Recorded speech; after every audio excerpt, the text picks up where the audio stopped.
Hmm. Good evening, everyone. Welcome to the today's session of Intern Talks 2024 non-core section.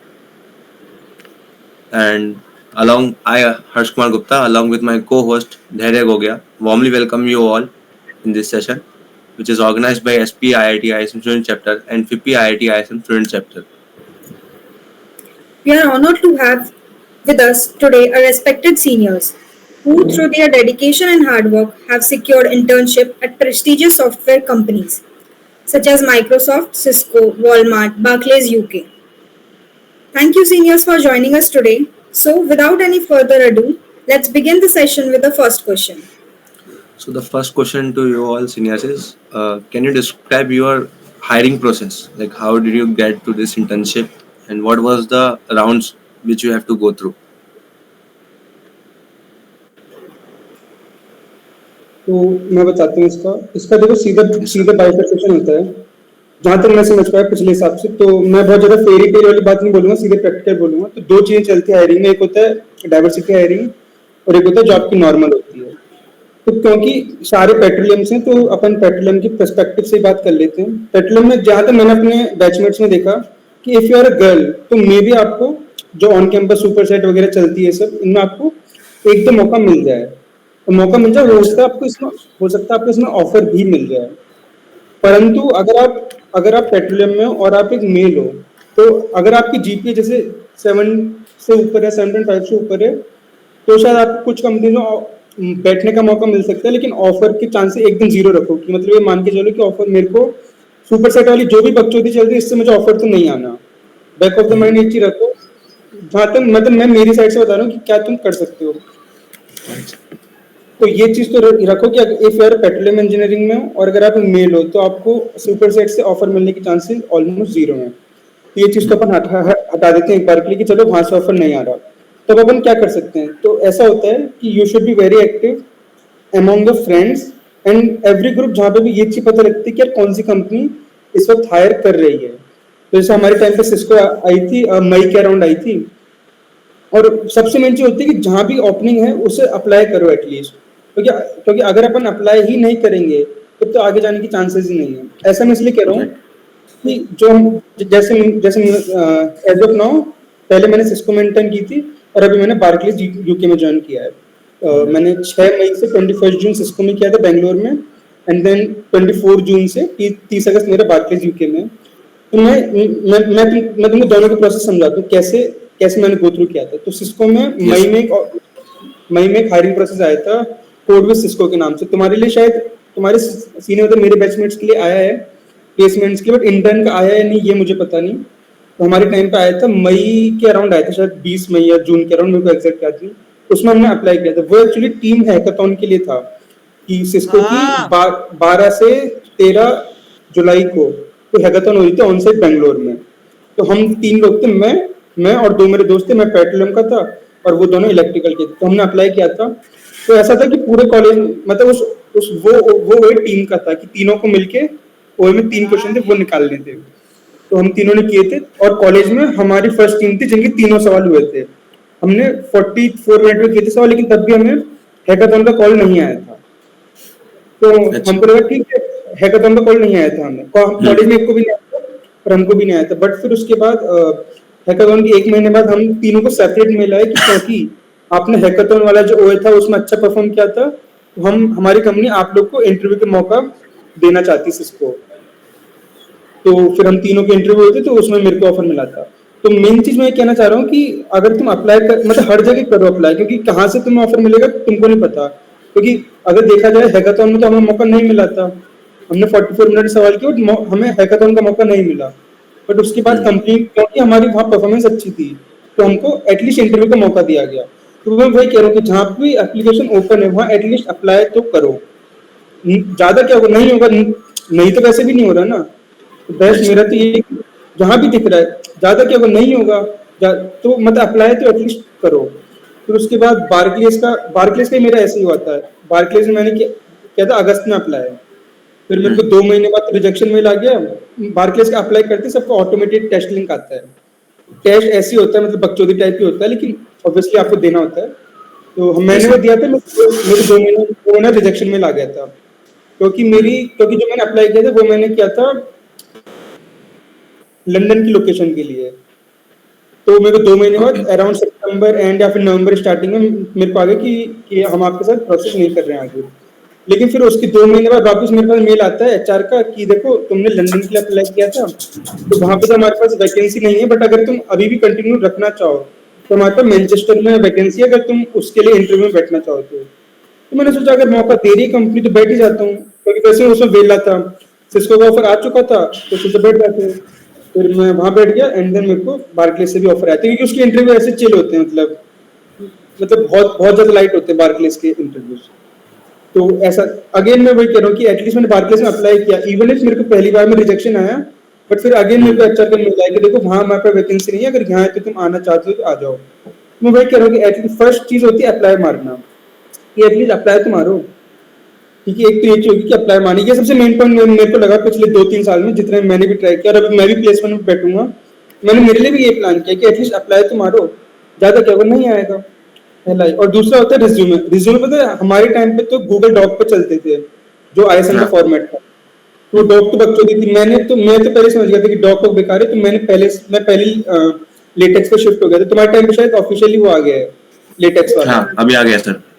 हाँ, तो वो चीज सही है, क्योंकि ऐसा इसलिए क्योंकि जब बहुत सारी कंपनीज के एटीएस का टूल यूज में लेते हैं कि आपका एटीएस स्कोर होता है आउट ऑफ 100 आता है, अगर तो वो लोग क्या करते हैं एक बेयर मिनिमम सेट कर लेते हैं कि अगर किसी बंदे का एटीएस स्कोर से फॉर इंस्टेंस 53 से कम है तो उसका रिज्यूमे हम तक पहुंचेगा ही नहीं। तो वहां पे गूगल डॉक में बहुत नुकसान होता था, उसका एटीएस स्कोर अराउंड 29 या 27 आता था, जो मैंने भी कैलकुलेट किया था। तो फिर लेकिन जो अपना लेटेक्स वाला होता है उसका 52, 53, 63 तक पहुंच जाता है। तो लेटेक्स का रखना और रिज्यूमे हमेशा अच्छा बनाना, इन द सेंस अगर ऑब्वियसली अगर आप सॉफ्टवेयर में अप्लाई कर रहे हो तो ठीक है ब्रांच वगैरह तो लिख दो। हालांकि मैंने ब्रांच नहीं लिखी थी, क्योंकि से अगर मैं एक रिक्रूटर हूँ, मैं तुम्हारे रिज्यूमे देख रहा हूँ, फर्स्ट इंस्टेंस मेरे पड़ेगा कि पेट्रोलियम इंजीनियरिंग है, तो मे भी मेरा ऐसा मानना था कि बैक ऑफ द माइंड बंदे के दिमाग में आएगा कि यार ये बंदा थोड़ा मतलब वो सीएससी को प्रेफर कर लेगा ओवर मी, तो इसलिए मैंने ब्रांच यस नहीं सर। लिखी थी। और मेरी तो जीपीए बहुत कम है, अभी मेरी 5.83 चल रही है, मैंने वो भी नहीं लिखी थी। बट अगर तुम्हारी अच्छी है तो ऑब्वियसली लिखना। ऑन कैंपस में तो ब्रांच लिखनी पड़ेगी, क्योंकि वो तो एनीवेज उनको पता लग ही जाएगा कि तुम किस ब्रांच के हो। और रिज्यूमे में ब्रांच लिखोगे, जीपीए लिखोगे, और प्रोजेक्ट्स अच्छे लिखना, और प्रोजेक्ट्स मेरा ऐसा मानना है कि क्योंकि मैं बता रहा हूँ कि तुम्हारा सूट ऐसा होता है कि ऑन कैंपस में प्रोजेक्ट्स को इतनी बात नहीं होती, क्योंकि ऑन कैंपस में मेजर गेम आपकी ब्रांच, सीजीपीए और मेल फीमेल और थोड़ी थोड़ी आपका डीएसए पे हो जाता है। बट अगर आप ऑफ कैंपस में आते हो तो फिर वो आपका हर चीज देखते हैं। जैसे मैं बताऊं कि सिस्को में मेरे से प्रोजेक्ट बहुत पूछे थे, जो जैसे यस सर। 3 इंटरव्यू हुए थे, तो पहले इंटरव्यू में से बहुत प्रोजेक्ट पूछा था, तो मैं तो पागल ही हो गया था, भाई ये क्या कर रहा है, इतना क्यों पूछ रहा है। हालांकि क्योंकि प्रोजेक्ट मैंने खुद किए थे तो इसलिए मैं उसे जवाब दे पाया। इसलिए अगर तुम जो भी प्रोजेक्ट लिख रहे हो तुमने खुद किए हो नहीं किए नहीं फर्क पड़ता, बट एटलीस्ट तुम्हें इतना पता होना चाहिए कि तुम 1 घंटा उस प्रोजेक्ट पे बोल पाओ। उसके आप बाद सर अपने तुम्हें प्रोजेक्ट्स के बारे में एक ब्रीफ इंटरव्यू दे देंगे, ओवरव्यू दे देंगे सभी को, ताकि सभी को पता लग सके आपने क्या प्रोजेक्ट बनाए थे और कैसा पूछा गया था। देख तो एक्चुअली ऐसा था क्योंकि सिस्को का बहुत अलग चलाता है। अगर सिर्फ सिस्को की बात की जाए कि उन्होंने तो हमसे इंटरव्यू के टाइम पे एक मतलब नया रिज्यूमे बनवाया था, जिसमें ब्रांच हटवा दी थी उन्होंने कि ब्रांच हटा दो, तुम कौन से कॉलेज के ये भी हटा दो, जीपी हटा दो। इन द सेंस उसका मतलब था कि सारी आपने प्राइवेट जो भी आपकी डिटेल्स हैं वो हटा दो, आप सिर्फ ये लिखो आपने क्या काम किया, आपका क्या एक्सपीरियंस है और आपके क्या प्रोजेक्ट्स हो, ये सब लिखना था। मतलब वो ये चाह रहे थे कि किसी बंदे के साथ बायस ना हो, कि जो बता रहा था कि ब्रांच को देख के बायस होता है, वो चीज इसको पहले हटा देता है कि आप हमको नया रिज्यूमे बना के दो जिसमें आपका कॉलेज, जीपीए और ये सब बकचोदी ना लिखी हो आपने। तो वो दिया था मैंने, तो उसमें क्योंकि जब आप ब्रांच हटाओगे, कॉलेज हटाओगे, तो आपके रिज्यूमे में एक अच्छा खासा स्पेस आ जाता है। तो आपने ब्रांच हटा दी, आपने अपना जीपीए वगैरह सब हटा दिया, तो उस स्पेस की वजह से मैंने 4 या 5 लिखे थे प्रोजेक्ट। तो एक तो मेरा वो था हैकफेस्ट वाला, हैकफेस्ट होता है, तुम लोगों ने हैकफेस्ट में पार्ट किया था? नहीं सर, हम लोग की पहले ही छुट्टी हो गई थी तो हम लोग को ट्रेनिंग के लिए जाना था। अच्छा अच्छा, हाँ हम में से कुछ लोग मतलब लिया था जो रुके थे वहाँ पे। हाँ सही। तो मतलब हमने वो किया था, एक तो वो प्रोजेक्ट था मेरा, और एक मेरा वेब सॉकेट्स का था। वेब सॉकेट मतलब कि लाइव में डेटा कैसे ट्रांसफर होता है। और एक मेरा ब्लड लिंक नाम से था कि ब्लड बैंक के लिए, जैसे अपने कॉलेज में क्या सीन है कि जब भी ब्लड की नीड होती है तो हमेशा अपन व्हाट्सएप पे स्टेटस देखते हैं कि इसको इतना खून चाहिए, इसको इतना खींच, यहाँ खून दे दो, वहाँ खून दे। तो मैंने सोचा था चलो ट्राई कर लेते हैं, वेबसाइट बना लेते हैं। तो मेरा वो था, और अब तो मुझे याद भी नहीं आ रहा क्योंकि मेरे को भी 9 महीने हो गए देखे हुए। क्योंकि ऐसा होता है, जहाँ तक मैं समझा कि इंटर्न के प्रोजेक्ट ठीक है, पर जब प्लेसमेंट में आते हो तो इंटर्न के प्रोजेक्ट से काम चलता नहीं है।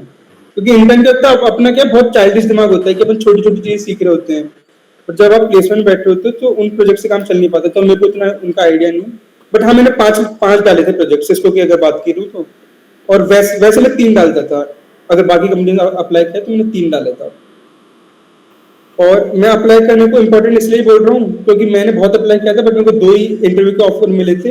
इंटरव्यू के चांस एक सिस्को में, एक बार्कलेज में, और फॉर्चुनेट इतना था कि दोनों से ऑफर मिल गया मुझे। और फॉर्चुनेट इतना था कि मैं सिस्को भी कर पा रहा हूँ और अभी बार्कलेज भी कर पा रहा हूँ। पता नहीं कैसे हो गया, मैं तो खुद सोच रहा हूँ अभी। मैं वही कह रहा हूँ कि एटलीस्ट अप्लाई तो करो, क्योंकि तुम्हें बहुत मुश्किल से 1 या 2 मौके मिलेंगे अगर आप एक पेट्रोल इंजीनियरिंग के मेल हो। अगर आप पेट्रोल इंजीनियरिंग में लौंडे हो तो ये सोच के चलो बहुत कम चांसेस मिलेंगे, उसमें से एक मिलेगा, वो आपको निकालना पड़ेगा। अगर एक में भी आप हक दो वहां पे तो फिर तो भाई बहुत दिक्कत है, ऐसा है। तो प्रोजेक्ट्स हम ये बता रहे थे कि प्रोजेक्ट एकदम अच्छे से बनाना, क्योंकि अगर बात है कि अगर उस पर बात नहीं हुई तब तो ठीक है, बट अगर बात हो गई तो you should be able to talk at least 30 to 35 minute about that particular project. क्या ठीक है, मैंने ऐसे किया था, क्यों किया था।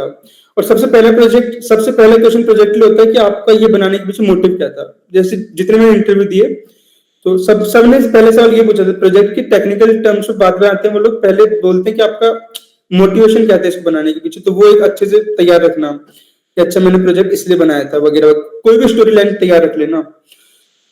तो ये तो अपना प्रोजेक्ट का हो गया। और जो जिनकी जे एडवांस में मेंस में अच्छी खासी रैंक हो वो लोग रिज्यूमे में लिख सकते हो। जैसे मेरी ठीक ठीक थी, मतलब उतनी अच्छी नहीं थी मेरी भी, क्योंकि पेट्रोल में ऑब्वियसली मैं भी, बट मेरी थी, मतलब 10,000 अराउंड थी, क्योंकि जनरल था, मेल था, तो मैंने वो अपने रिज्यूमे में लिखी थी। तो अगर आपकी रैंक ऐसी है कि दिखाने लायक है तो आप लिख देना वहां पे। बट अगर ऐसा किसी की से एडवांस में अच्छी लेकिन मेंस में बहुत सारे होते हैं ना जिनकी मेंस में 96 परसेंटाइल रही होती है लेकिन एडवांस में अच्छी थी, तो वो मेंस की छुपा के एडवांस की लिख सकते हैं।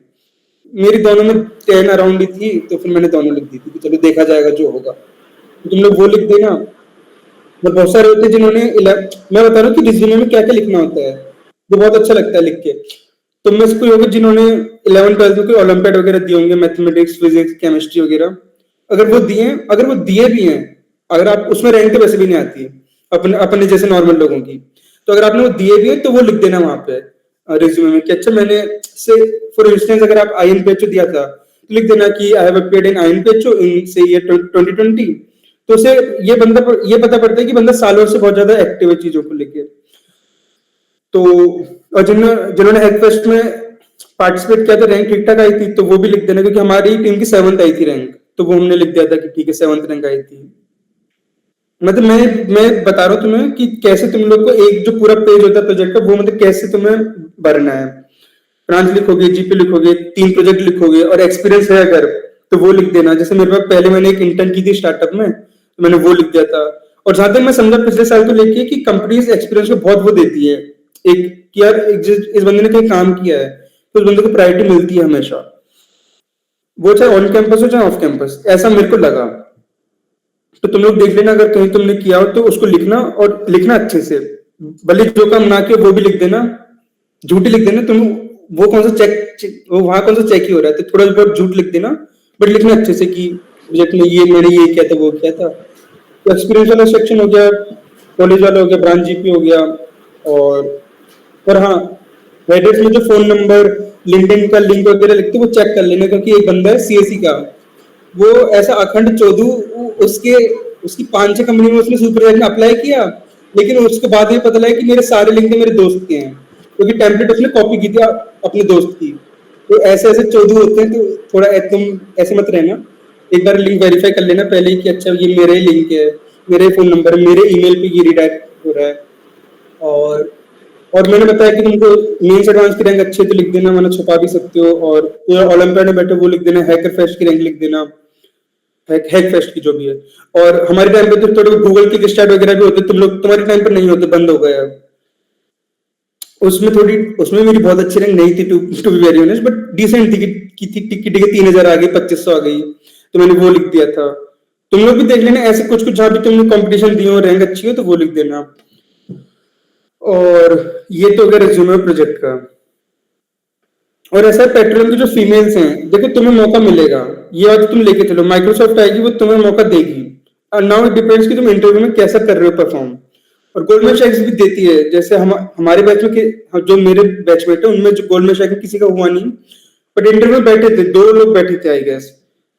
तो थोड़ा देख के देना इंटरव्यू, क्योंकि गोल्डमैन, मैं वो कंपनी बता रहा हूँ जो लड़कियां नीचे की ब्रांच से उठाती हैं। तुमने देखा होगा माइक्रोसॉफ्ट ने बहुत उठाई है, तो थोड़ा थोड़ा थोड़ा मतलब ट्रेंड पकड़ देना कि अच्छा माइक्रोसॉफ्ट उठाती है तो I need to be serious for Microsoft की, ठीक है यार इसमें ऑफर मिलना चाहिए अपने को। और वॉलमार्ट है, वॉलमार्ट का जीता है, इससे पूछ लेना अच्छे से।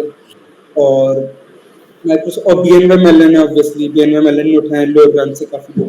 मतलब अपन लोअर ब्रांच के हैं तो वी नीड टू एक्सेप्ट कि ठीक है भाई हम लोअर ब्रांच के हैं, अब हम क्या कर सकते हैं उसके ऊपर देखना पड़ेगा। तो ये कर सकते हैं कि ट्रेंड पकड़ो कि कौन सी कंपनी उठा, जैसे ऑब्वियसली सिस्को उठाती है, बार्कलेज यूके उठाती है। इन सब में जब आप अप्लाई करो तो बी वेरी सीरियस कि जैसे अगर तुम गूगल में अप्लाई कर रहे हो तो अगर तुम सीरियस नहीं हो तो भी काम चल जाएगा। क्यों? क्योंकि गूगल तुम्हें वैसे भी नहीं उठा रही, तो उसमें सीरियस नहीं तो चलेगा। बट अगर तुम हाँ सिस्को में, माइक्रोसॉफ्ट में, बीएनवाई में, गोल्डमैन सैक्स में कर रहे हो अप्लाई तो बी सीरियस। क्यों? क्योंकि इसमें भले चांसेस कम है बट चांसेस हैं तुम्हारे उठने की। तो इनके एप्लीकेशन पे थोड़ा सीरियस रहने की, रिज्यूमे अच्छे से बनाना है। वो मैंने बताया, वो चौधुबंदी मत करना कि लिंक दूसरे के हैं उधर। तो नहीं वो सब करेंगे सर, करना नहीं है। करेंगे। हाँ ये सब। राइट और राइट तो राइट। हर्षिता मैम, आप मेरी कुछ ऐड करना चाहेंगे? हाँ हाँ सर, हाँ बोलिए बोलिए। हाँ, तो नहीं ऑलमोस्ट तो सारी चीजें अमन ने कवर कर दी है। इनफैक्ट हम भी जब रेज्यूमे बनाते तो हम अमन के पास भेजते हैं कि भाई बता दो कि इसमें क्या क्या कमी है। सो मैं भी भेजने वाला हूँ मैम। एक्सपीरियंस का है, तो उसने ऑलमोस्ट सारी चीजें कवर कर दी। एंड शुगर कोट करके तो हम नहीं बोलेंगे, ऑब्वियसली पेट्रोलियम वालों के लिए काफी कम अपॉर्चुनिटीज होती है, बट हमें इसके लिए इंफीरियर फील करने की जरूरत नहीं है, क्योंकि जहाँ पे सर्किटल ब्रांचेस के लिए 200 अपॉर्चुनिटीज हैं तो हमारे लिए भी 150 हैं और हमें उससे ग्रैब करना है। ये बात बहुत अच्छी बोली अमन ने कि हम सीधे चले जाएंगे अप्लाई करने गूगल का ऑफ कैंपस और उसके लिए हम बहुत सीरियस हैं। वो ऑब्वियसली हमें नहीं लेने वाली है, उसमें 99% चांस है कि वो नहीं लेगी हमें, क्योंकि वो प्रेफर ही करती है कि उन्हें सीएससी के स्टूडेंट्स चाहिए। बट जो ये सारी कंपनीज है ना, आपको ट्रेंड देखना काफ़ी ज़रूरी है। जैसे सिस्को हो गई, वॉलमार्ट हो गई, लड़कियों के लिए सेल्स फोर्स हो गई, फिर माइक्रोसॉफ्ट, बीएनवाई, एसेंचर, ये गोल्डमैन सैक्स, ये सारी लेती है लड़कियों को। और लड़कों की अगर बात करें तो स्टैंडर्ड चार्टर्ड बैंक, इसके लिए आप कर सकते हो ऑन कैंपस। ये सारे लेते हैं लड़कों को जो ना नॉन सर्किटल के हैं उन्हें भी। तो आप ट्रेंड्स देखो, जाओ एमडी पे और देखो कि कहाँ पे पेट्रोलियम के स्टूडेंट या फिर पेट्रोलियम छोड़ो, नॉन सर्किटल एनवायरो से हो गए, मैकेनिकल से हो गए, कहाँ ये लोग ले रहे हैं, उसके लिए आप लोग प्रिपेयर करना शुरू करो। डे जीरो है, डेफिनेटली है, बट डे जीरो में बहुत कम है ऐसे लोग जो नॉन सर्किटल से होते हैं और उनका लगता है on campus. So don't rely just on campus company, keep on trying for off campus as well. अब इसके लिए क्या हम कर सकते हैं, तो कुछ चैनल्स होते हैं यूट्यूब पे और टेलीग्राम पे, उसे आप फॉलो करो। उसमें जैसे जैसे जो भी ऑफ कैंपस अपॉर्चुनिटीज आएंगे ना, वो आपको मिल जाएंगे, तुरंत आपको पता चल जाएंगे। कई बार ऐसा होता है कि आपके फ्रेंड्स ने अप्लाई कर दिया, आप रह गए, आपको पता ही नहीं था कि ये कब आया। फिर आपके फ्रेंड्स का हो जाता है, उस टाइम आपको रिग्रेट होता है कि एटलीस्ट यार अप्लाई तो कर दिया होता। तो ये Yes, चीज आप yes. देखो कि अप्लाई हर जगह करो, ठीक है, होना ना होना बाद में। और पेट्रोलियम से अगर आप हो तो ये आप मान के चलो कि आपको लगे रहना पड़ेगा। कोडिंग आपको एक हैबिट बनानी पड़ेगी थ्रू आउट। ये नहीं है कि अभी डे जीरो चल रहा है तो अभी हम कर रहे हैं कोडिंग, आपको एक हैबिट बनानी पड़ेगी। कब अपॉर्चुनिटी कैसे आ जाए, और उस टाइम अगर आपकी प्रिपरेशन नहीं रही तो फिर आप नहीं कर पाओगे उस चीज को। जैसे मेरी इंटर्न लगी थी जनवरी में, अमन की लगी थी नवंबर अक्टूबर में, एक्चुअली। तो आपको हमेशा तैयार रहना पड़ेगा। अब मैं अपनी फेलियर की बात करूं तो उससे मैंने क्या सीखा, जो मैं बता देना चाहती हूँ कि Yes, पहले चीज, रिज्यूमे आपको बहुत अच्छे से रखना पड़ेगा, ठीक है। मुझे लगता है कई बार रिजेक्शन का कारण मेरा रिज्यूमे भी था।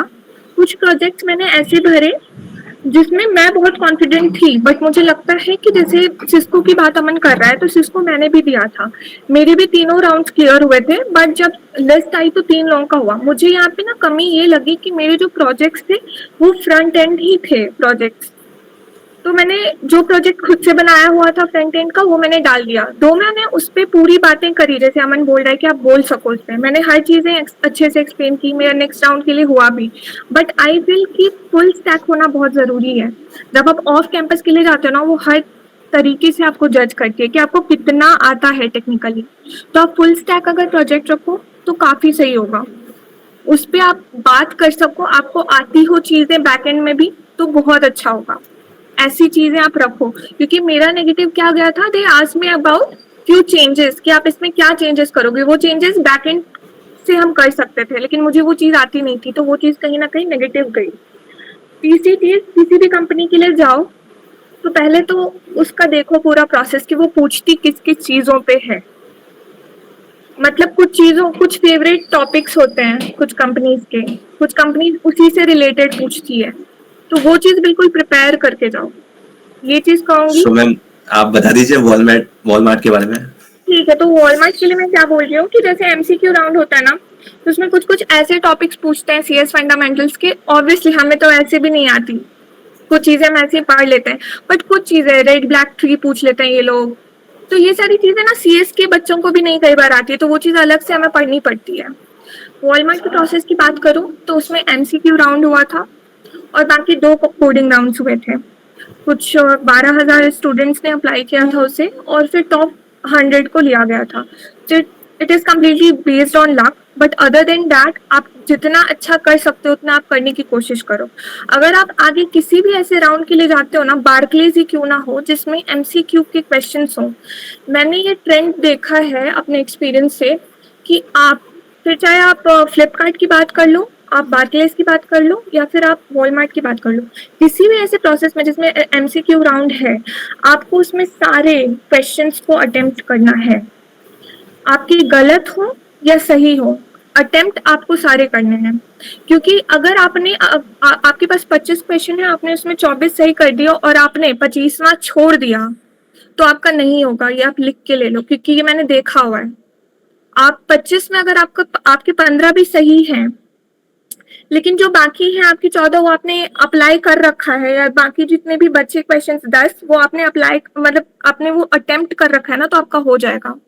तो एक भी क्वेश्चन आप छोड़ो मत एमसीक्यू में, भले आप गलत भी टिक करो, टाइम जा रहा है कर दो कोई भी ऑप्शन, लेकिन छोड़ना नहीं है कोई क्वेश्चन। एक ये जितने कम टाइम में हो उतना बढ़िया। कोडिंग राउंड की अगर आप बात करो तो इसमें तो मुझे लगता है कि आप जितना ऑनेस्ट हो अपने से, जितना फ्लैग हटा के लिखो, अटेम्प्ट करो, उतना बेटर है। और मल्टीपल आईडी से मत अप्लाई करो, दैट्स इट। ये मैं अपने वॉलमार्ट के लिए कह रही हूँ। और बार्कलेज के लिए तो बता ही दिया है अमन ने। और बाकी लड़कियों के लिए अगर मैं कहूँ तो D0 बहुत इंपॉर्टेंट होता है लड़कियों के लिए, फिर चाहे वो पेट्रोलियम की हो या सीएससी की हो। माइक्रोसॉफ्ट को बहुत सीरियसली लेना, गोल्डमैन सैक्स को बहुत सीरियसली लेना, क्योंकि लग जाता है लड़कियों का D0 में। और बाकी तुम लोग के ऑनलाइन होने वाले हैं ऑफलाइन? मैम ऑफलाइन होने वाला है। Okay right. ठीक है, फिर अच्छे से करो। इसके अलावा तो वही है, code chef, code forces, leet code, ये तो लगा ही रहे होगे, कॉम्पिटिटिव प्रोग्रामिंग कर रहे होगे। इसके अलावा डीएसए तो आपको बिल्कुल ग्राइंड करके रखना है, स्ट्राइवर के A to Z शीट को एकदम करते रहो इंटरव्यू के लिए। तो बस यही चीज है। और तो मुझे लगता है अगर अमन को कुछ बोलना हो तो। मेरा आप दोनों से सवाल है, मतलब हमारे बैच में कुछ ऐसे फ्रेंड्स हैं जिनको अभी भी थोड़ा सा डाउट है कोर नॉन कोर में, उनको आप मैम आप क्या कहना चाहेंगे? क्योंकि आपने ट्रेनिंग भी की है, आपसे मैंने पूछा था, तो एक बार आप बता सकें। Right. So I was confuse for a very long time, मुझे समझ नहीं आ रहा था कि क्या करना चाहिए। ये मैं काफी टाइम तक कंफ्यूज रही हूँ। तो मैं ट्रेनिंग के लिए चली गई थी, बट ट्रस्ट में वो काफी ज्यादा टफ फेज था मेरे लिए, क्योंकि मैं ट्रेनिंग के लिए जाती थी, वहां पे 25-25 किलोमीटर दूर वो ले जाते थे। वहां पे धूप में मैं काम कर रही हूँ, फिर जब मैं आ रही हूँ तब मैं कर रही हूँ स्ट्राइवर की शीट, तब मैं देख रही हूँ लव बब्बर की वीडियो। ये काफी मुश्किल हो गया था। बाकी तुम मेरे दूसरे दोस्तों की अगर बात करो तो उन लोगों ने बिल्कुल डिसाइड कर लिया था कि मुझे नहीं जाना है, क्योंकि मुझे नॉन कोर जाना है, तो मुझे ट्रेनिंग के लिए भी नहीं जाना है।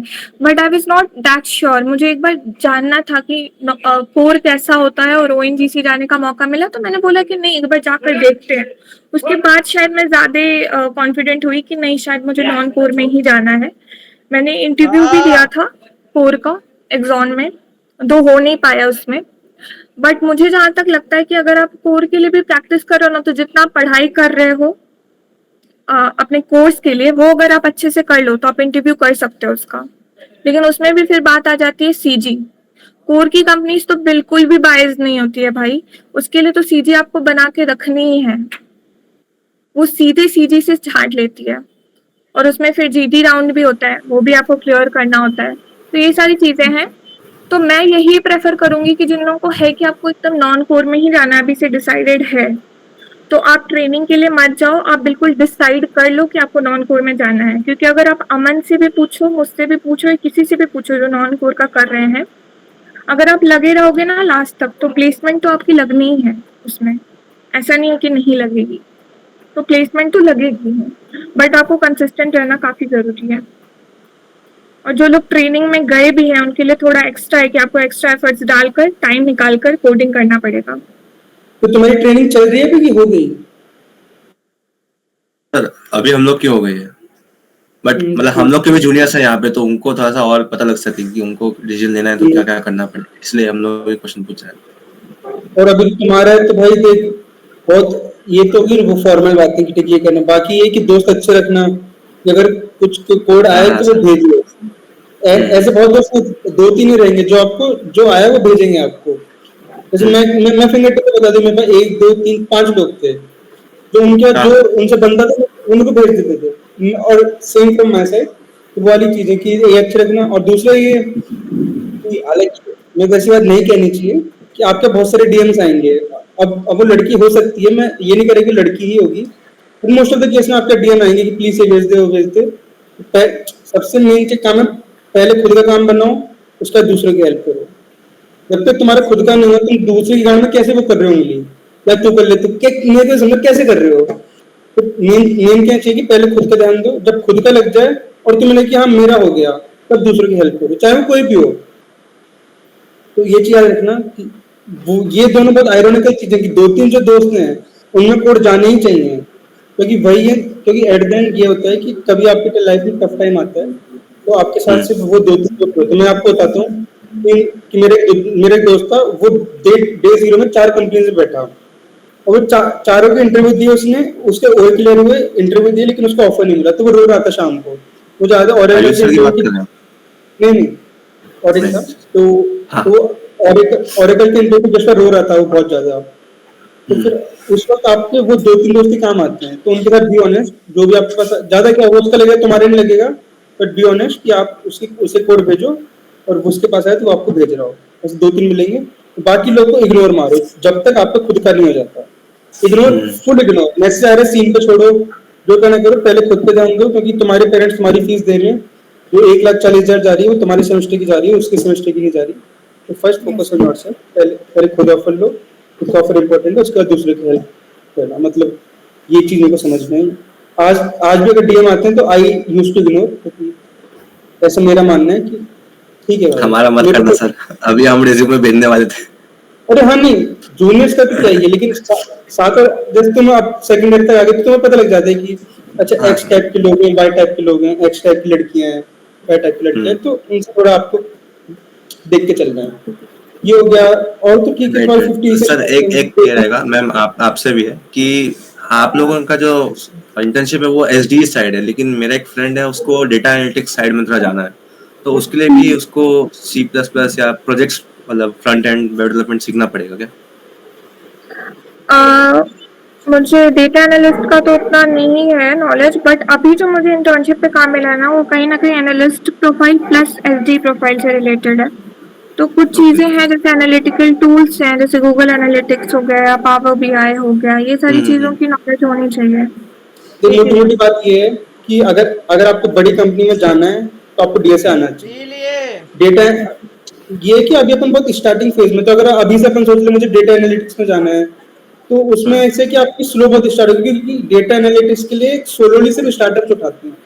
अगर आपको बड़ी कंपनीज में जाना है तो कोई गूगल कभी आएगी तो वो ये नहीं बोलेगी कि मेरे को डेटा एनालिटिक्स चाहिए, वो जनरल टर्म बोलेगी मुझे सॉफ्टवेयर इंजीनियरिंग इंटर्न चाहिए, उसके लिए आपको डीएसए आना चाहिए। समझ रहे हैं? तो अगर तुम्हें बड़ी गूगल तो अभी जैसे आपने बोला था कि गूगल को थोड़ा भूल जाओ, हाँ मैं फुल लेट्स से इंटरेस्ट बोला। एसेंचर एक्चुअली लेके भी जाती है, एसेंचर मैं बात कर रहा हूँ, और एक्सेला करके है, हाँ उसको कुछ एक्सेला आइडिया? तो भाई मतलब, हाँ एक्सेला का आइडिया है ना उसका, तो एक्सेला हाँ कोलकाता साइड लेके जाती है, जहाँ भी लेके जाती है हम्म तो आती है।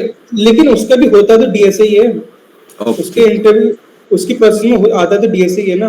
अगर हालांकि मैं बैठा नहीं था, मैंने देख मेरा मेरा क्लियर था कि मुझे एक्सेला टाइप कंपनीज में नहीं जाना है, हाँ हाँ तो मैंने उसको अप्लाई भी नहीं किया था। मतलब मैं बहुत क्लियर था कि मुझे क्या क्या करना है क्या नहीं। तो इसलिए मेरे बहुत लोग कंफ्यूज हैं, तो मैं उतना कंफ्यूज नहीं था। मेरे को पता था मेरे को क्या करना है, मेरे को कहाँ जाना है और किस लेवल तक जाना है, तो बी क्लियर। और एक्सला के मतलब मेरे को समझ आया मेनली कंपनी में डीएसई आएगा। बहुत कम कंपनीज है जो ऐसी स्पेसिफिक चीज लेके आई कि तुम पावर बीआई पूछ रही है कि कुछ और पूछ रही है, तो डीएसई पे फोकस करो और सीएस फंडामेंटल देख सकते हो, क्योंकि सिस्टम में CS fundamental are very important. तो computer networking, operating system, database management system और ओएस हम्म और डीएस मतलब जो भी है सर, वो जिसका चीजें क्वेश्चन था उसने भी डीएम किया मेरे को, डाउट क्लियर हो गया। तो हो गया ना भाई, मतलब पक्का हो गया उसका ना। डीएम आया है, क्लियर हो गया। और ठीक अब है। देखो राइट कोई राइट। कंपनी है जैसे पीडब्ल्यूडी हो गई या फिर हम्म फ्यूचर सॉफ्ट हो गई, ये आपको पूछेगी। एक्सेला हो गई, ये सारी ट्रेडिंग बेस्ड कंपनी है, वो आपको ट्रेडिंग से रिलेटेड चीजें पूछेंगी। करेक्ट। पीडब्ल्यूडी हो गई, वो आपको डेटा एनालिस्ट या जिस भी प्रोफाइल के लिए होती है उसमें वो पूछती है वो सारी चीजें। लेकिन बाकी जो कंपनीज होती है ना यार, वो आपको डीएसए पे जज करेगी करेगी। और मेनली जो क्यों ना कि किसी कंपनी में आपको जाना है तो आपको जरूरी नहीं है कि आप मास्टर हो कोड फोर्सेस पे, ठीक है? वो होना जरूरी नहीं है, हर हाँ कोई नहीं वही होता। क्वेश्चन था मेरा भी कि मतलब फिर भी कितने लेवल तक हमें सीपी कर लेना चाहिए सर आप? कुछ फायदा सी नहीं है, कुछ सेंस नहीं। मैं देखो बताता हूँ, मैं देखो लाइव एग्जाम बताता हूँ। मेरा एक दोस्त है, हम्म सीएससी का है, वो मेरे साथ कोटा में पढ़ा था, वो मेरे साथ सेम ओके कॉलेज में है, हम लोग बहुत बहुत क्लोज हैं। वो हम्म उस बंदे से एक्सपेक्ट, वो उन दो तीन बंदों में था जो मुझे कोड भेजता था। उस बंदे हम्म से खुद स्प्रिंकलर के इंटरव्यू में क्वेश्चन सॉल्व नहीं हुआ। इट डिपेंड्स ऑन लक कि आपसे क्या सवाल पूछा गया है। तुमने अभय गुप्ता का तो नाम सुना ही होगा। हाँ हाँ हाँ सर। अभय गुप्ता से भी स्प्रिंकलर के इंटरव्यू सवाल नहीं हुआ था। तो ऐसा नहीं आप कहीं पहुंच जाओगे, लक वाली बात है, आपसे क्या सवाल पूछा गया है। नहीं नहीं, तो बट थोड़ा आपने मेहनत अपने टाइम पे प्रैक्टिस करने के लिए सीपी की थी सर? नहीं भाई, मैंने सीखी नहीं नहीं थी। मैम, आपने?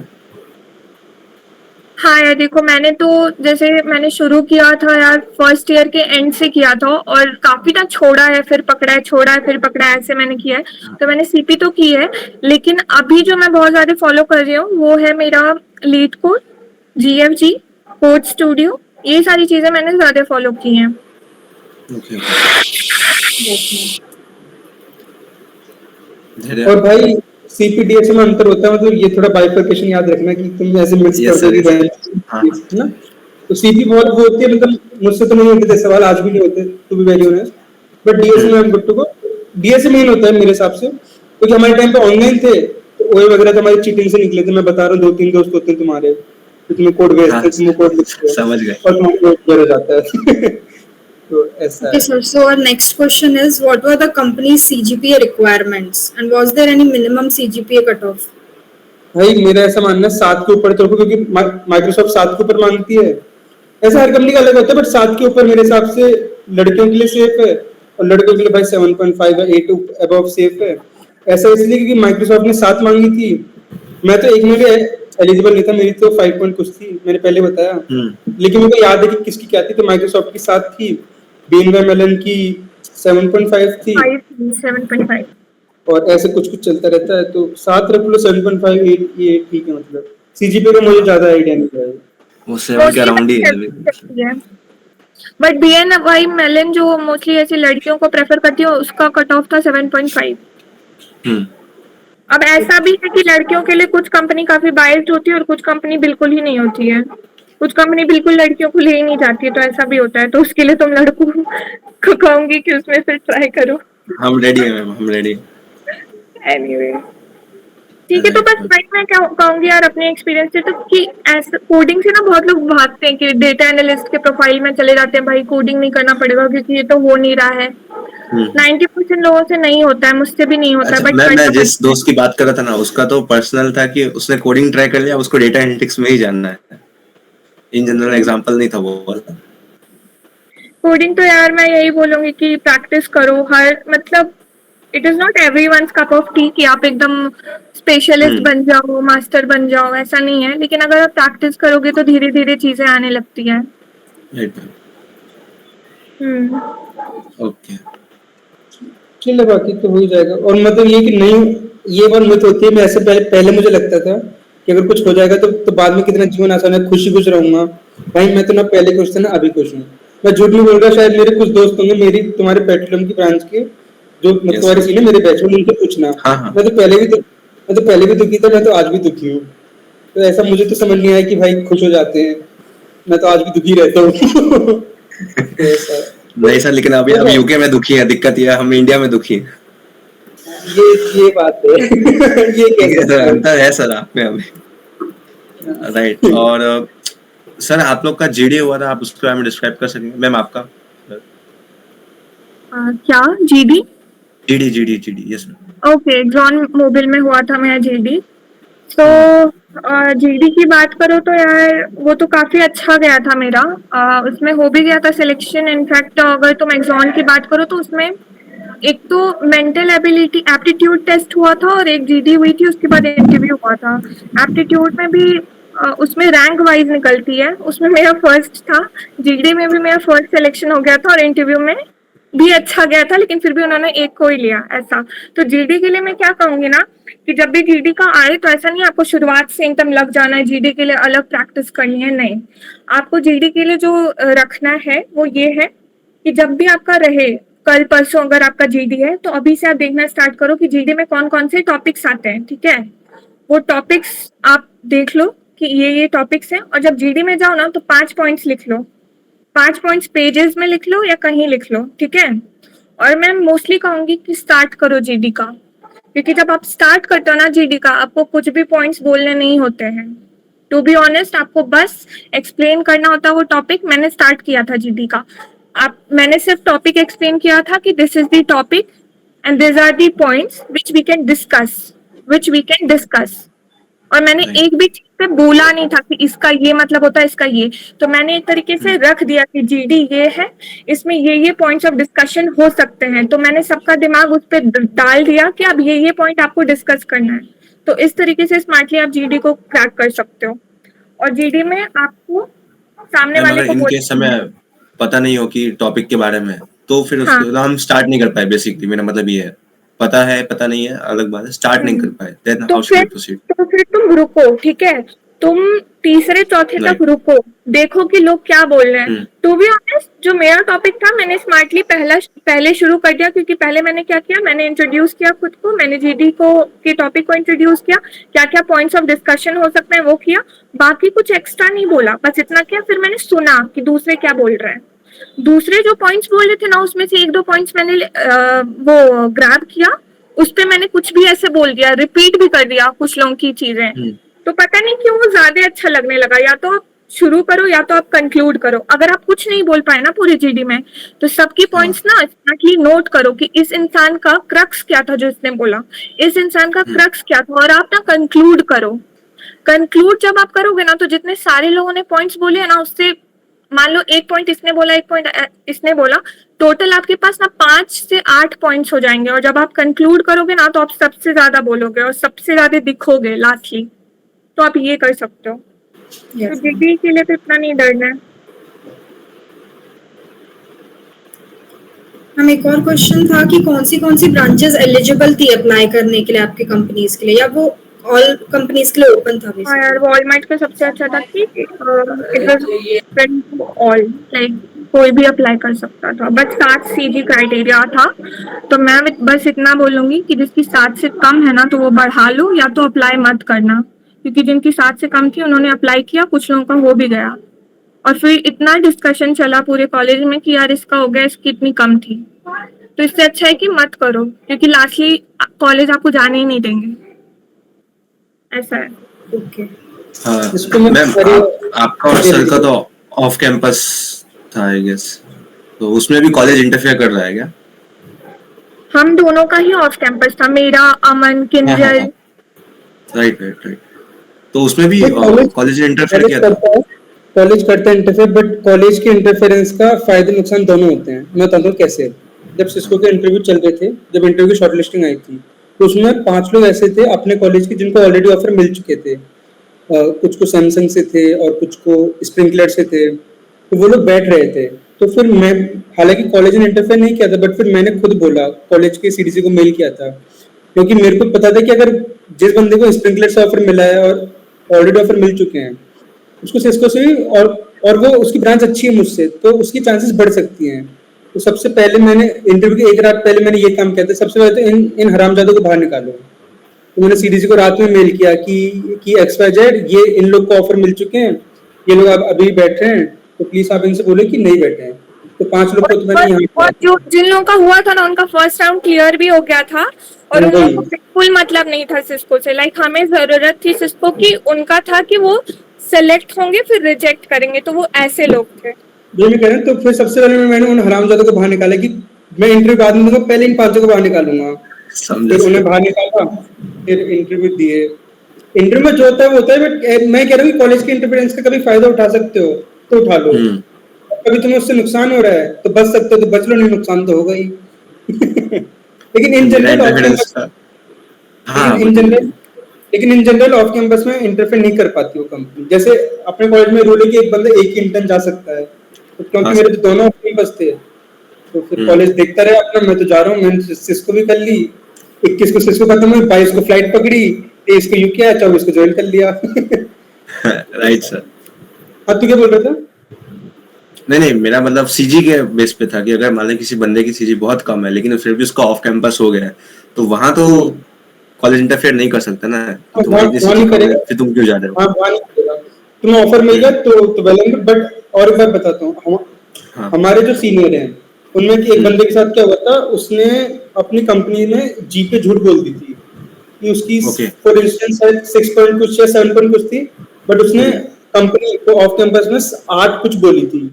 तो कंपनी ने कॉलेज की साइड से वेरीफाई किया, तो वो सीधी तो झूठ निकली, तो उसका ऑफर कैंसिल हुआ। ये बात तो समझ में आती है, बट शायद उसका सेमेस्टर बैक भी लगाया था इन्होंने, अगर तुमने सुना हो इस बारे में कुछ।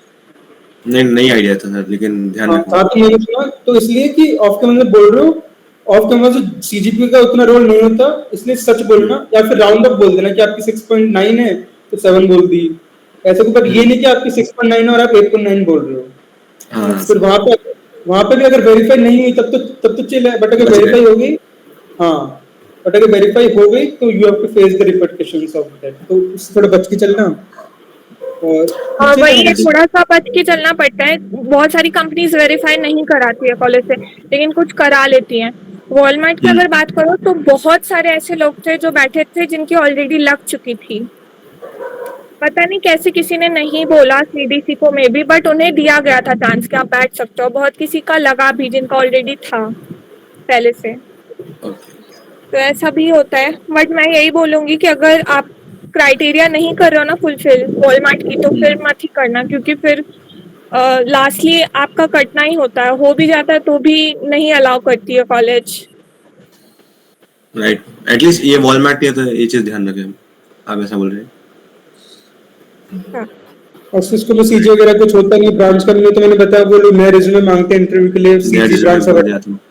तो इवन अगर आपकी 4 पॉइंट भी चल रही है तो you have to apply. Last question आप दोनों से रहेगा।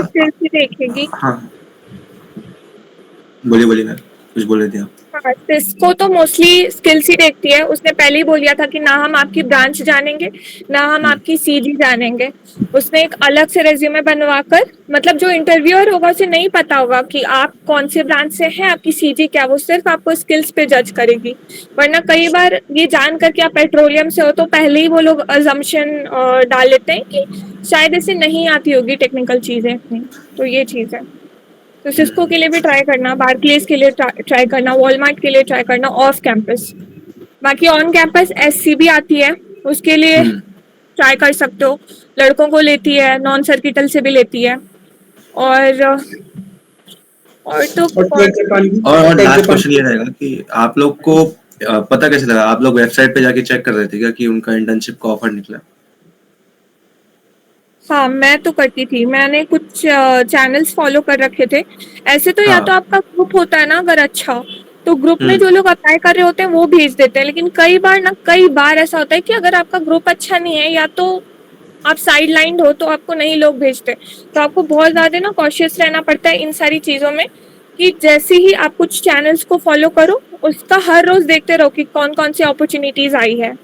कई सारी अपॉर्चुनिटीज आएगी ऑफ कैंपस, बहुत सारी, लाइक मैंने भी बहुत सारी भरी थी, बट हाँ आया कुछ 3-4 का ही था। और लड़कियों के लिए स्पेशली बोलूंगी, बहुत सारे विमेन प्रोग्राम आते हैं, उसमें अप्लाई करना मत भूलना, वो बहुत इंपॉर्टेंट होता है। तो उससे आप माइक्रोसॉफ्ट आएंगे जिस साल भी नहीं आई क्या? माइक्रोसॉफ्ट आएंगे जिस साल भी नहीं आई? नहीं आया। हाँ, फिर वो ऑन कैंपस आएगी, फिर वही 20-25 लौंडे उठा के लेके जाएगी, तो उसमें थोड़ा सही से अप्लाई करना और हाँ। थोड़ा एक्टिव रहना। और मतलब और तुम्हारे ऑफलाइन ही होने जैसे कुछ तो ऑनलाइन में होंगे एनीवे। अभी तो हमें ये इन्फॉर्मेशन है कि ऑफलाइन ही होने वाला है हम लोग का। ऑन कैंपस अपने मतलब भी नहीं। तो टेलीग्राम पे बहुत सारे ग्रुप चलते हैं जिनमें क्वेश्चंस आते रहते हैं कि क्वेश्चन आते रहते हैं कि अच्छा इस कॉलेज में इस कंपनी का हो गया, तो उन्होंने क्वेश्चन भेज दिए। तो वो सब ढूंढ के रखना, क्योंकि एक आध क्वेश्चन अगर रिपीट हो गया तो काफी टाइम बच जाता है, और कई बार तो तीनों रिपीट हो जाते हैं। जैसे मीडिया नेट का बताता हूँ, मीडिया नेट का ऐसा है कि उसके हर साल 12 क्वेश्चन निकलते हैं और 12 सफल होते हैं कि 12C3 या कुछ भी करके वो भेज देते हैं हर कॉलेज में। तो 12 ही चलते हैं हर कॉलेज में, 12 में से कोई से भी 3 उठाएंगे, किसी कॉलेज में दे देंगे। तो कई बार 12 क्वेश्चन मिल जाते हैं आपको, आप देख लो तो वही रिपीट हो जाते हैं। बीएनएम में सेम होता है। बीएनएम तुमको क्या लगता है कि जो जिन सीनियर्स का उन लोगों ने खुद नहीं किए थे, उन्हें क्वेश्चन पहले से पता थे, वो लोग कोड था वो पेपर पे लिख के लेके गए, अंदर लेके गए, लिखा उन्होंने, फिर पेपर फेंक दिया। तो मतलब बहुत सारी। और ऑफलाइन में भी चीटिंग होती है। ऐसे नहीं चूतियों की तरह बैठे रहो कि ऑफलाइन है अब तो सब खुद करना है। भाई कैसे भी करो, तुम चीटिंग करो, कहीं कुछ भी रख के लेके जाओ, बस तुम्हें क्वेश्चन वहां निकाल के आना है। चीटिंग होती है मतलब जितना मेरे को समझ में आया। तो ऑनलाइन में तो क्या होती तो है, बस पकड़े मत जाना। पकड़े गए तो फिर ठीक है, मतलब वो तो वैसे भी नहीं रहता। सिंपल सॉल्यूशन है। नहीं देखो, तुम्हें ना वहाँ पे जो भी इन्विजिलेटर होता है ना, वो लोग काफी बायस्ड होते हैं अपने दोस्तों को लेकर, और ना कुछ उनके दुश्मन होते हैं, उन पे बिल्कुल वो लग जाते हैं कि भाई इस बंदे को तो चीटिंग नहीं करने देने का है। तो वो ही फिर उसी सर्कमस्टेंस में आप पकड़े जाते हो। वरना कुछ लोगों लाइक सीनियर्स को स्पेशली देख लो, तो बहुत लोगों ने चीटिंग की थी। और अगर आपका ऑफलाइन भी हो रहा है ना, तो आप अपने दोस्तों से कांटेक्ट करो जो बाकी कॉलेजेस के हैं, उनसे पेपर मांगो और वो बिल्कुल रट ही जाओ, क्योंकि मोस्ट प्रोबेबली ना उससे रिपीट हो जाता है, ऐसा है। मैं एक लास्ट क्वेश्चन पूछना चाहूंगी कि जो इंटरव्यू में क्वेश्चंस होते हैं, जैसे टेल अस अबाउट योरसेल्फ या इंट्रोड्यूस योरसेल्फ, इनको आंसर करने का कोई प्रॉपर वे होता है क्या, या कोई प्रॉपर फॉर्मेट? आईएसएम का तो तुम इंट्रो देते हो ना, उसको भी तुम चिपका सकते हो, लेकिन वो नहीं करना है, मैंने वो चीज नहीं की थी।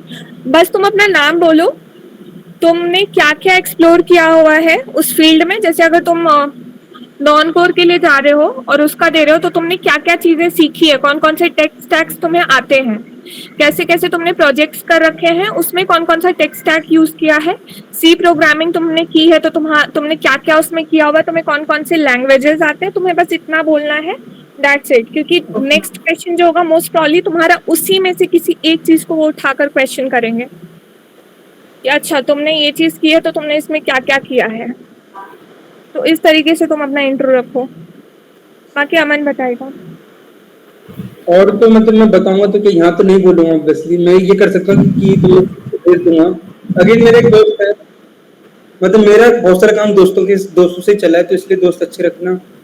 तो मैं बताया था कि उसने तैयार किया था ये इंट्रो, तो मैंने उसी से मांगा था, उसी में एडिट किया था। तो मैं हर्ष तो मेरे को मैसेज भेज देना, मैं उससे मांग के तेरे को भेज दूंगा। अभी उसकी अमेजोन में इंटर्न है, वो बंदा भी काफी अमीरी में जी रहा है, 30,000 के फ्लैट में रह रहा है वो अकेले, हैदराबाद साइड। तो मैं उससे मांग के तुमको भेज दूंगा। और तो यही होता है, मतलब इंट्रो होता है इंटरव्यू में। प्रोजेक्ट्स अच्छे से देख लेना और डीएस कर लेना, डिसेंट हो जाएगा मेरे हिसाब से। तो ऐसा, और टाइम लगता है, मतलब ऐसा नहीं कि जैसे तुम देखोगे अपने साथ वालों का डे जीरो पे हो रहा है, तो भाई वो सीएससी में भी तो है, उसने जेई में भी तो ज्यादा मेहनत की, वो वाली बात है। तो ऐसे है। तो थोड़ा उस चीज़ को एक्सेप्ट कर लेना कि ठीक है लोअर ब्रांच से तो टाइम लगेगा, 3-4 महीने देना। मेरा तो मानना था पहले भी कि जो मिल रहा है पहले वो ले लो अच्छे से, उसके बाद उसका धीरे धीरे अच्छे पे जाओ, जो मिल रहा है पहले वो लेके रखो, उसके बाद धीरे धीरे अच्छे पे जाते रहो, ऐसा है। Okay sir. और मैं बताया था टेक जापान की बहुत सारी कंपनीज आती हैं, टेक जापान बहुत सही चीज़ है, मेरे को बहुत लेट रियलाइज हुआ, बट टेक जापान की बहुत सारी कंपनीज आती हैं, वो आपको उठाती है और वो लोअर ब्रांच से उठाती है, लेकिन टेक जापान में ये होता है, टेक जापान डीएसए के बेसिस पे नहीं उठाती, उसकी मैक्सिमम कंपनीज आती है वो आपकी प्रोजेक्ट्स और जो आपने चीजें असल में सीखी हैं उसके बेसिस पे उठाएगी, तो चीजें जो भी सीखी उसे अच्छे से देख लेना। टेक जापान को मुझे क्या फायदा लगता है कि हालांकि उनका स्टाइपेंड कम होता है, बट आपको जापान घूमने को मिल जाता है, ये मुझे बहुत बेनिफिट लगता है, क्योंकि जापान एक ऐसी कंट्री जहाँ ऐसे ऐसे सोलोली नहीं जाते जनरली, पैसे भी नहीं होते इतने तो अपने पास, बट वहाँ पे होता है कि शायद से उनका अकोमोडेशन है वो सब थोड़ा फ्री होता है जहाँ तक मैंने सुना है, और जापान तो इंडिया से सस्ता भी है, वहाँ येन चलती है, तो टेक जापान का ऑफर मिले तो मस्त जाना, जापान घूम के आना, अच्छी कंट्री है। तो टेक जापान से उठाती है, मतलब मेन बात ये थी टेक जापान लोअर ब्रांच से उठाती है, टेक जापान पकड़ देना है। Yes, sir. So now we are open to questions. If anyone wants to ask any question, they can.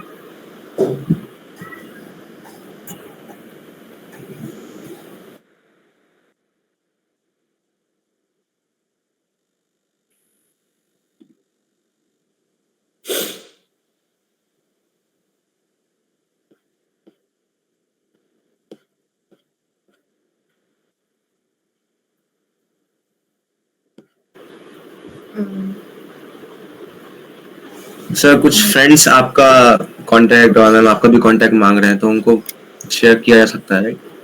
मुझे तो भाई अब तो जरूरत, हालांकि मैंने पहले ग्रुप इसलिए छोड़ा था क्योंकि मैं थोड़ा छुप के रहता हूँ बच हाँ के सर, रहता आपको हूँ। अगर याद हो तो मेरा वाला केस, हाँ थे तो मैं वहाँ मिला था स्टिल टू, हाँ सर, कैंटीन में। मैं मिला था आपसे। याद है भाई, याद है सर, दे मस्त चिल। ठीक है सर। मैम आपका? हाँ बिल्कुल दे सकते हो। यस, थैंक यू मैम, उनकी तरफ से, right. Okay. So we Alright, hope seniors, we have covered all the problem. Sorry. So we hope we have covered all the probable doubts. If anyone has any doubts, they can ask. और भाई अब तुम्हारा and time चल रहा है, meeting छोड़ो, थोड़े काम पे ध्यान दो, क्योंकि मैं भी आगे कुछ तुम्हें नया नहीं बता गया, जो तुम्हें ये सारी बातें शायद तुम्हें पहले से पता थी, तो अब मेन टाइम है, अभी एंड चल रहा है, तो थोड़ा डीएसए फोकस कर लो, डीएसए जो स्टैंडर्ड क्वेश्चन है वो देख लो, याद कर लो, मेरे तो मानना है, क्योंकि जैसे एलआरयू कैसे हो गया, एलआरयू कैसे ऐसा क्वेश्चन है कि आप भूल जाते हो, मतलब मैं तो भूल जाता हूँ बार बार, और सॉर्टिंग एल्गोरिथम्स हो गई, क्विक सॉर्ट, मर्ज सॉर्ट, फलाना ढिमकाना, मैं बहुत, मेरी भूलने की बहुत जल्दी आदत है, तो थोड़ा उसे देख लो, याद तो हो कर रखा है, लो। जो अभी आपने बोला वो सुना ही पहली बार। नहीं भाई, सॉर्टिंग देख लेना सारी चीजें। सॉर्टिंग हो रखी है। सॉर्टिंग, लिंक लिस्ट और एलआरयू कैश जो है, फिर तुम्हारा स्टैक एंड क्यू, ये सारी चीजें तो रखना है। लोग डीपी ट्री ग्राफ करते रहते हैं, ये सारी चीजें छोड़ देते हैं, ये चीजें एलआरयू कैच सुना नहीं है अभी तक, तो ये मतलब सब मुझे भी अभी चीजें तो ये अभी आखिरी के दौर पे इन चीजों में दो कि क्या स्टैंडर्ड क्वेश्चन जो इंटरव्यू पूछते हैं, रादर देन अटेंडिंग मीटिंग, कि कोई बंदा आके अब तुम्हें कुछ नया नहीं बता पाएगा। मेरे को तो ये लग रहा है हमने भी कुछ नया नहीं बताया, बेहतर है थोड़ा टाइम लेके दो। और मैं तुम्हें सच बता रहा हूँ, सिर्फ 2-3 महीने की बात है, जब डीएससी तुम्हें असल में ध्यान देना है, क्योंकि मैंने लास्ट टाइम अगस्त में एक क्वेश्चन सॉल्व किया था, उसके बाद एक भी नहीं किया, डीएससी मैंने छुआ ही नहीं।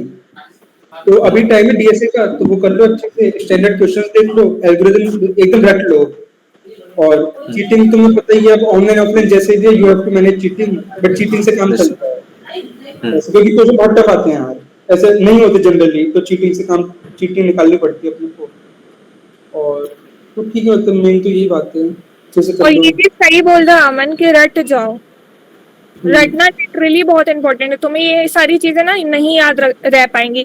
अच्छे से अच्छा कोडर ना जब ये नहीं रिवाइज करता ना, नहीं हो पाती हैं चीजें। तुम एलआरयू कैश की बात करो तो तुम स्ट्राइवर की प्लेलिस्ट से देख सकते हो, स्टैक एंड क्यू के प्लेलिस्ट में लास्ट में ये टॉपिक है, ये आप तुम वहां से कर सकते हो। सॉर्टिंग एल्गोरिथम्स काफी जरूरी होते हैं कंपनीज के लिए, क्योंकि जब तुम कंपनीज में जाते हो ना, तो तुम डायरेक्ट वो सॉर्ट फंक्शन यूज करके नहीं करते हो काम, ठीक है। तुम्हें लिखना पड़ता है, तुम्हें प्रॉपरली लगाना पड़ता है कि कौन सा सॉर्टिंग एल्गोरिथम इसमें काम करेगा, ठीक है। अगर बहुत सारे डेटा हैं, उन्हें मुझे ऐसे पुश करना है, तो उसके लिए मुझे कौन सा सॉर्टिंग एल्गोरिथम जरूरी होगा, इसलिए ये चीज करो। लिंक लिस्ट बहुत इंपॉर्टेंट होती है कंपनीज के लिए, क्योंकि जो वेबसाइट्स वगैरह जो तुम्हारे काम करते हैं ना, उसमें भी कहीं ना कहीं लिंक लिस्ट का काम होता है, ठीक है। जो ब्राउजर्स तुम चेंज करते हो उसमें लिंक लिस्ट का काम होता है, तो लिंक लिस्ट करो। माइक्रोसॉफ्ट भी बहुत पूछती है लिंक लिस्ट पे, सॉर्टिंग पे। फिर तुम डीपी करो, डीपी में भी कौन सी सारी चीजें अगर बहुत एक्सटेंसिवली नहीं हो पा रही है, नैपसैक करो, एलसीए करो, ये सारी चीजें देख लो। ग्राफ में ऊपर ऊपर के टॉपिक्स अगर पूरे नहीं हो पा रहे हैं तो ऊपर ऊपर के टॉपिक्स देखो, ठीक है। चीज में भी तुम वैसे ही ऊपर ऊपर के टॉपिक्स देखो। कुछ चीजें आ जाती है जैसे डिसजॉइंट सेट, ये सारी चीजें छोड़ सकते हो, ठीक है। तो ये सारी चीजें करके रखो और रट जाओ, यही है। राइट। और कितने कर लो, क्वेश्चन इंटरव्यू में नहीं होना होगा तो वो नहीं होगा, क्योंकि बहुत लोगों से नहीं होता, उसमें क्या है वो तो ये चली बहुत गई। सही बोली, अगर नहीं होने का होगा तो किसी ना किसी चीज में तुम्हारा काट देंगे। तो तुम अपने बाल से लेके एड़ी चोटी का जोड़ लगा लो, तुमसे क्वेश्चन नहीं होगा। तो क्वेश्चन नया है, टफ होता है, आधे घंटे में कितना ही कर लोगे। तो अगर टफ आता है तो ठीक है, नहीं होता, वो हमारे लिए चीज नहीं थी।